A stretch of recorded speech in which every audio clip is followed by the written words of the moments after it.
Abusuya edin AdwenepaheneTv pass on no share this particular video the Eda mame. Mon kanche Kwadwo Nkansah liwin baby obi ase AdwenepaheneTv se omra no metie nyasasem de ewon tirim. Kwadwo Nkansah liwin nti sabio tafrache saa de we ya wuye nyasa be pa ne wom. Hwe oman Ghana na efrim no da bia na meka se obi a wagimi obeguso ayede agimi. Ana obi a ahia no obeguso ayede amana ahia no. Because wo hwe no bi a ekoso e wo man Ghana mu a saa ne ma bi se no unhu e wo abrochire. To dynamic trans din na mehwe no bia ekoso e wo Ghana mu a na mesere adenta AdwenepaheneTv meka sa hwe Kwadwo Nkansah liwin ebu Ghana fo webranimtia Kwadwo Nkansah liwin sa do ye Kwadwo Nkansah eye nyo no nkwa na eyo but me use Kwadwo Nkansah liwin ama Ghana fo omo ye sa nkwase asem we nyina na ayede agyae abusia ohwe obi tis eye Shatawale practice sa anoma we sei ohwe obi tis eye Nhyiraba Kwadwo sa branch so practice sa anoma we sei sa de we omo ye ade beche yeseka abo obi akobu afaso obi akokun obi akwa obi say because ono gina ka so ene e protect no saa nkurase bia Kwadwo Nkansah liwin ene mo amutu kwan ba abrochire no hwan ene wo hunu say bi Ghana man na down na mo saa nkurase semu ni nkurase ni o ma we no hwan na wo sa abrochire akoso saa it's about time wa Ghana for no ese e ma ye ne de eda honom saa de we ya Kwadwo Nkansah wo ye last time Nhyiraba Kwadwo kodi saa nkwase semu we say bi awo kansase soldo asa henhen otu ska nugo ona no tu kansa vum hwede Kwadwo Nkansah eye omo rashi priska no ewo sabio kan nchen ti saade we say na nipa no ne ti ekowura kan ase anaso obi pushi obi na nipa na akwhya kan ase Kwadwo Nkansah yedu kogina court a obede ne watimi ayi ho ano Ghana so wo sika ade Kwadwo Nkansah eye obi a nipa dodo na ejimi adentina munsi form Africa nim na achade kro na owode masa nipa no wo fansha omunsem anase unyina fom na unya sa adwumade na wudi no rather than say otikam ena ka na wotim no ena wo ye sa nkwasesem we sei nsabi oti Ghana for no ahiam a na timbaguso agimi e kwan fu bisu sei adentina se edwom na oduru ye no ba bia Kwadwo Nkansah ugina na wagidin Kwadwo Nkansah jimi no to da yeso ojai because ada Kwadwo Nkansah ugina o platform so eka say ena Ghana uyi kumase free wa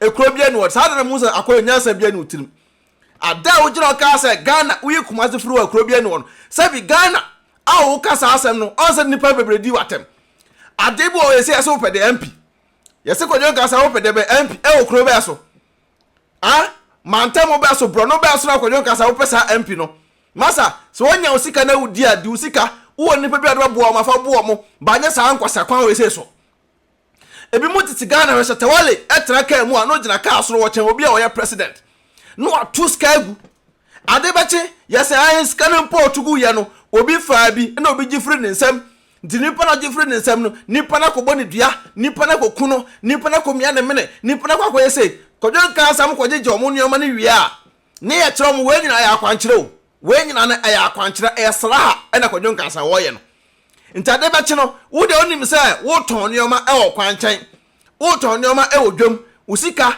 unya ska no ontifa anya hwe se unya ska no ontifa anya hwe mo tia behwim ono de mo tia sika e ma na wo wi a mo tia no asa ba because ska we Kwadwo Nkansah tototo no sa no ska we wo edwom obi abefa adofra usika bia no edi bosomi a obeba bi dia danse da kire AdwenepaheneTv ska Kwadwo Nkansah echeche no ogina ka so wo trotro no sa no anasa Shatawale be gina ka so trotro no hwan na na bra bo atima yeyida hwan ena na bra bo atima yeyida medimu wura nyansem Kwadwo Nkansah ska we a wo chei utiri me ya de Kwadwo Nkansah at the end of the day no fa de kofra usika ma usika nyina be hye na akwa akodi ono no botom nti da bia no beba ho ababa yesa amamere no e de achew no wo se wani age da bia oba Kwadwo Nkansah etoma koi sabi obi eti table ho eton ade table na oton ade na sa de Kwadwo Nkansah tu scan egu wona ofaye no Kwadwo Nkansah be kwa abra nipa table na sei wa abra Nkansah table na nipa no ete wo no kwangofa sa ska we e wo fom a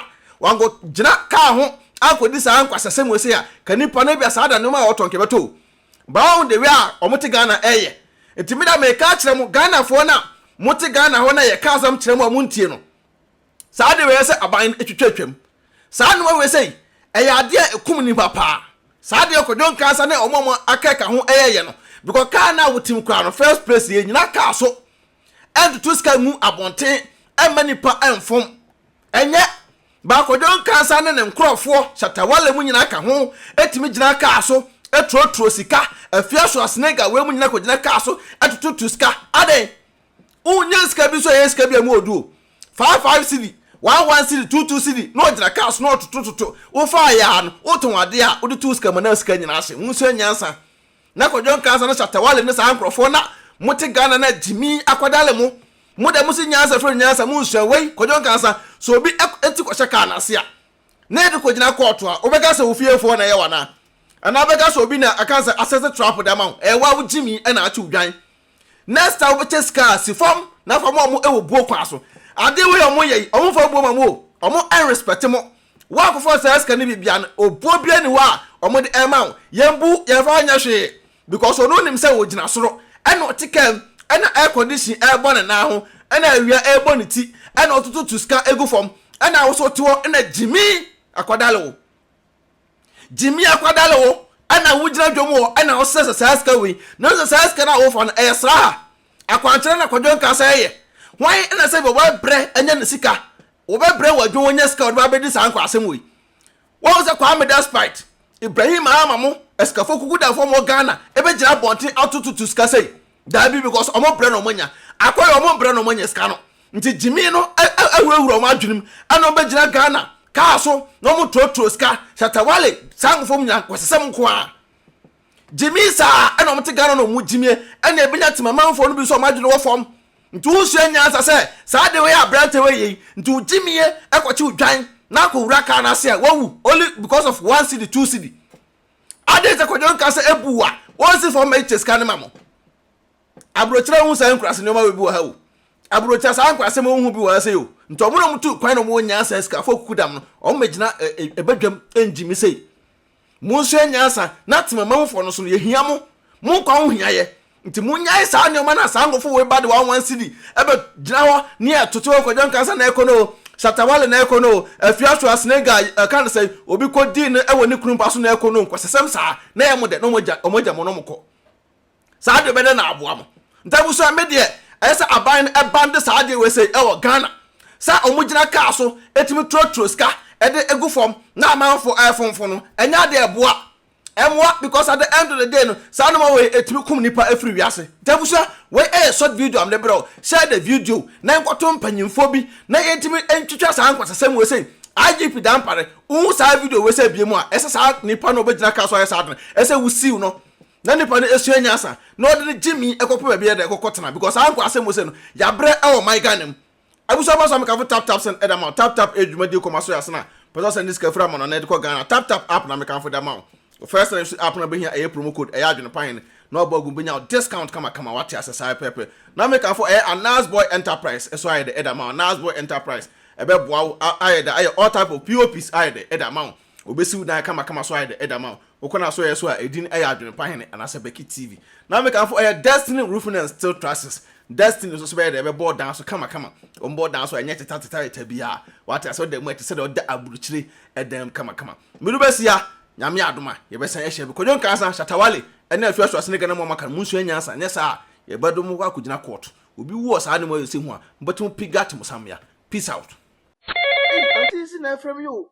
Hello Auntie isi mo we POP no ene TV unit no na few painting no so ene company ne kama Nasboy Enterprise na ehun pictures was na mame okay mame hwe wow I didn't ever say akwe me fi look kama Nasboy Enterprise wait a minute ko di 1000 chem sister na mister there ne da na wo si say Nasboy Enterprise anu ko ni POP ni fi paint ni bibia de ma no anti sinya me hira we de o ma Nasboy Enterprise wa ye me fi ne kama pa me ko mi sister o bra what drew hanom okay enche obedru ha wo o ma bi POP no o ma send you pictures yeah me de ne ntam na fa pictures ne be che na me dem pour call pentem sa aye fe wo ho mesro fa brem ye ne ntam a tumri ka why na me dem e twa me gina ha e twa why Hey, sister. Yeah, me come me POP ne wa he. Ah, sister, so to. Me say me pon cop. And that's boy enterprise, sister. Me so POP ne pa de. Sister, T, what the POP no hwe na e twa gu. POP, wo POP ni. En no ma ye na sa. TV set no so. TV set no so. Na kitchen no so. Kitchen no so. Na aye. Sister. Na ma ye fie wonum bibia. And that's boy enterprise. Usi fie na person me POP ma wa. And that's boy enterprise we you POP amount. Almost aye TV unit account. Almost to your house na. And that's boy besan your kitchen amount. And that's boy assign I do windows assign she wo dan mu nyama. Glass na window no komo ya sister. What to type open. Normal estimate na. Omo to 70%. Ye se be sika ne we de omo number wa he. Omo number ne go screen so e twa gu no. Omo number ne gu so e twa gu ni timi sraw Anasbo enterprise. And once oba kira omo say AdwenepaheneTv na say BeckyTv. POPs di omo ye POPs working con. POP working con na ni ade de wom. Anasbo enterprise o charge wi a ono na kofa na neoma efiri baabi abuchire e de ba Ghana. Wow. Na omo sa no afo na go PO. Ami hwe ni POPs we. Na sister mesraw. Wo dan na wusi no. Mesraw nye mistake fa come Anasbo enterprise. Baby be fashion mo sana ko da. Kitchen, TV set, bibia. Wow, POPs, large system ni bibia. O me san atofo ka bibia ma. Na windows be efe. Sister, Anasbo enterprise there, Mr. Omo ye King Kong. Dream ka na me ba be ka kire no. Mr. Mama ye na me de. Ye na kona ko from the wo kwa edima ref. AdwenepaheneTv. I say BeckyTv. When you discount come. Oh, Anasbo enterprise. omo ye King Kong. Sister, na ko be me say. Bra ka me ba wo. Asema ato me. Me say mabusuafo afre me enyo ya ka kire me say. Me dan na me boss 1 month ago no. Enyunugu. Awuda na wusi ne Ghana no. Me say Enyunu. And I say one for company papa. Company be na ko for sister. Ade wanted Destiny Roofing and Steel Trusses enka. Omo ye hefa. Destiny Roofing and Steel Trusses omo Ghana. Sister e ban down so border number 1. And omo sign e border so 30 years warranty. 30 years. Now we can unique Destiny Roofing and Steel Trusses come na esa ko pass aboss amawo. Ena ti omo be border anu so a omo free estimate. Free estimate. Ena omo dan so omo boss e ma wo say kimu a omo yusu nade. Sister, and almost say soon, yeah, and we are almost send a drum and say pick up, and pro, and can come for Roma and pro. No, what I brought you, and I walk off a carpenter, and you or say, and quite check about Dasso. Wabra Destiny Roofing and Steel Trusses, oh, sister, Mr. Udru a classy pet, who call a cancer pocriasi. I'm a Mole Canada Johnson, a crapocracy, yeah, I'm a Mole Canada Johnson, Udru was super Destiny Roofing and Steel Trusses, sister, or Matuka, a free estimated amount. Obi atiabu richly. And now for carpenter no search sister Mr. Me can for the amount until we den ha nkra. E wo so aboka enya hwe but Destiny e be je nkwa. Destiny e be mo bibia to okwa wo se o pese o buje estimator o ho beto. Nti di ne AdwenepaheneTv na se BeckyTv. O bo se di we kire mo sister. O meto mo ase ahwe kama. Na obi a wo tabu richly aboka asi dan. And I won't go for Destiny Roofing and Steel Trusses and more than so. Sister, may come for the amount. And how crap. Yes. Omo number and a good screen. So, Omo email address and a good screen. So, a treguno. So, I test on my board down. So, I'm 30 years warranty. 30 years, 30 years, we will now wait until how much. Sister, Mr. On board down. So, my own a checula. One to find more than Crumpuna or down better. And on down some boss and so try and tell. On board down so much.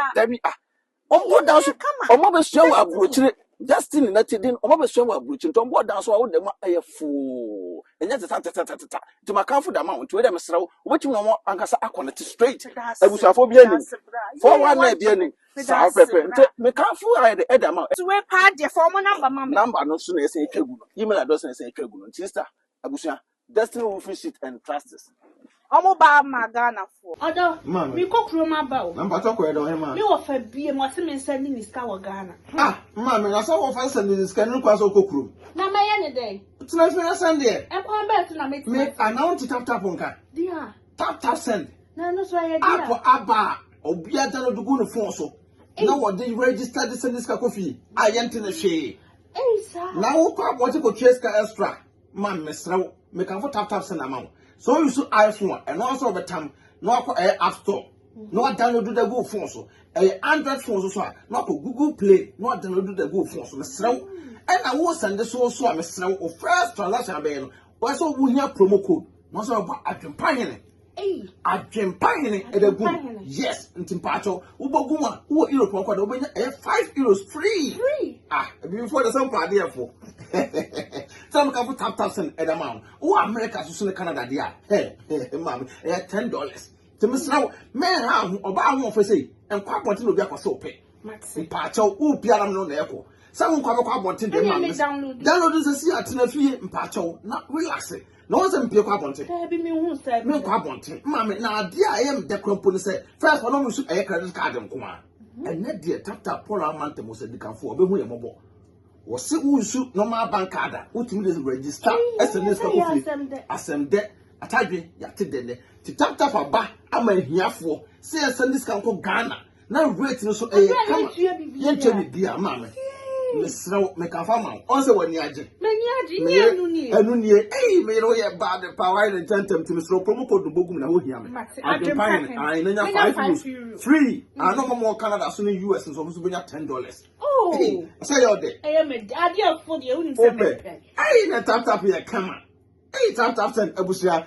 Red to Mohene. AdwenepaheneTv otwa supre kwabere fo wa ye kwa bibrim han bafo otwa burumu odi putupurie buraburu ma mansan wo fufuo tom tibi